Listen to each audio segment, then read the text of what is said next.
and holding umbrellas, so I can make an inference that it's raining.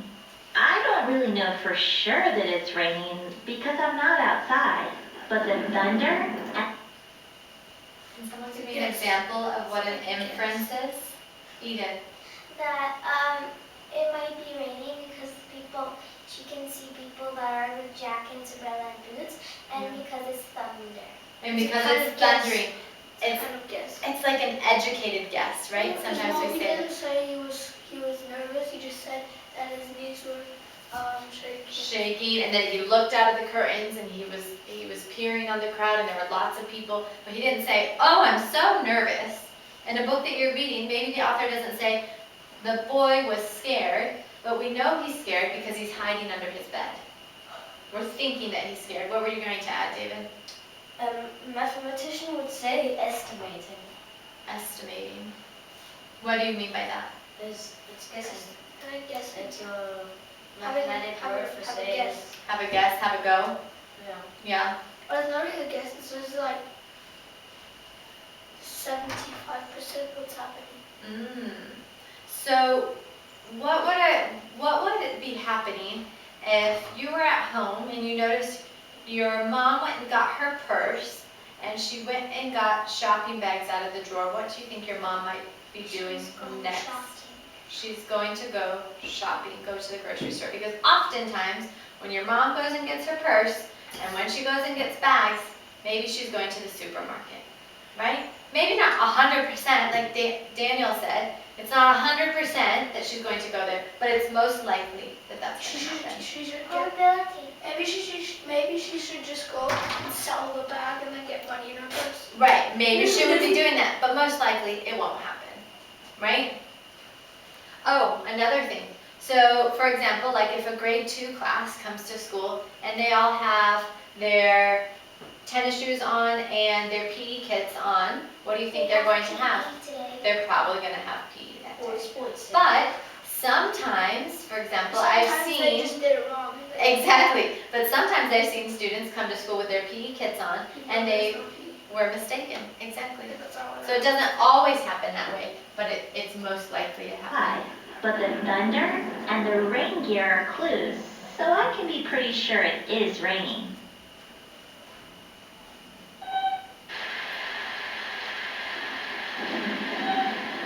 How can I make inferences when I read fiction?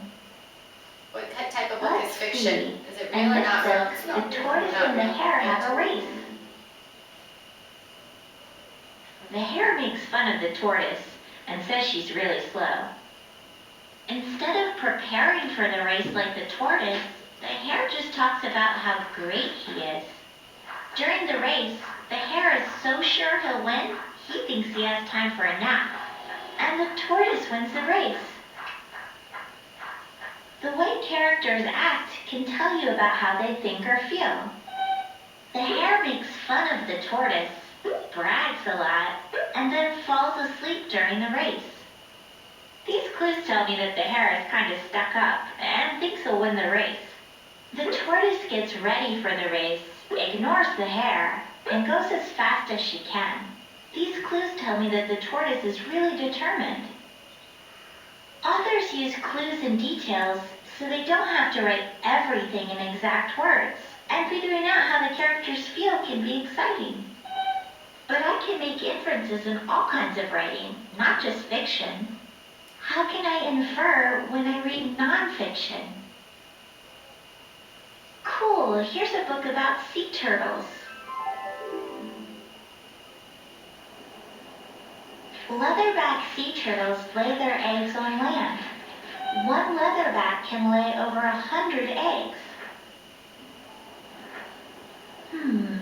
I wonder why sea turtles lay so many eggs.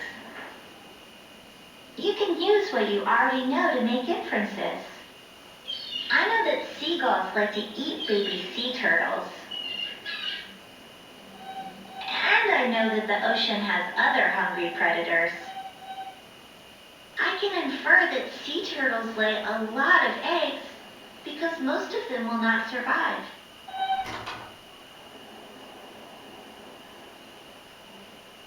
You can also use what you observe to make inferences. Ew, I bet all that trash doesn't help the sea turtles. Maybe that's one reason why they're endangered. I guess making inferences is like being a detective.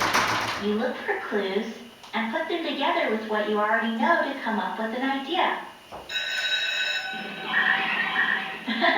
I guess I can infer that it's time for lunch. Hey, wait for me. So just because nobody said, oh, it's time for lunch, they came on the loudspeaker, but she heard the bell, and usually when she hears the bell, and it's about time for lunch, then that means it's time for lunch, right? Who can share? If you hear a fire alarm, what do you think that means? That somewhere it's burning. That somewhere there's probably a fire, or it's a practice Where's here at lunch? school, or it's lunch, but we don't really have a lunch bell here. Yeah, I know. Right? If I notice at the end of the day, if I look around the school and I notice that children are packing their bags and getting their folders ready, they're not telling me, oh, Miss Molly, I'm going home. I can infer, I can tell that Maybe they're they're just getting ready. getting ready to go home, that it's near the end of the day. It's not going to be 10 o'clock in the morning unless you're someone like David who leaves school early, right? He does. When you go back to your notebooks, I want you to look, maybe some of you have ideas in here that were not about an inference, okay? We now know that inferences are clues or hints that help us understand a story more. Sometimes all the clues are not directly written in a story as I'm reading it. Sometimes the author uses details or different information that maybe we already know, like the seagulls, for example. She already knew that seagulls like to eat baby turtles, right? It wasn't written in the book, but she knew that. It's called background information, things that you already know that can help you make an educated guess. I want you to write 2 or 3 things, now looking at the video and listening to the video, that you have learned or now know what inferences are. And then, you don't need to write complete sentences, they can just be like bullet points, short little facts. And then here at the bottom of your page, I want you to write 2 or 3 examples of an inference. And we're going to say them and we're going to share them together. So for example, I could say the one that they used from the movie, but I don't want you guys to use that one. I want you to use your brain and come up with a different one. But I could say, the children came in with their rain jackets and I heard thunder outside my window, and then we're going to have everybody guess what that is, that it's raining. So what do we need to do? David, tell me one thing that we need to do. We need to infer. Tell me more. We have to put bullet points up here. And How many bullet points? I don't know. You didn't. I said 2 or 3 bullet points about what you know or learned. No, not they don't have to be sentences, bullet points. Just Yeah, short down there. facts.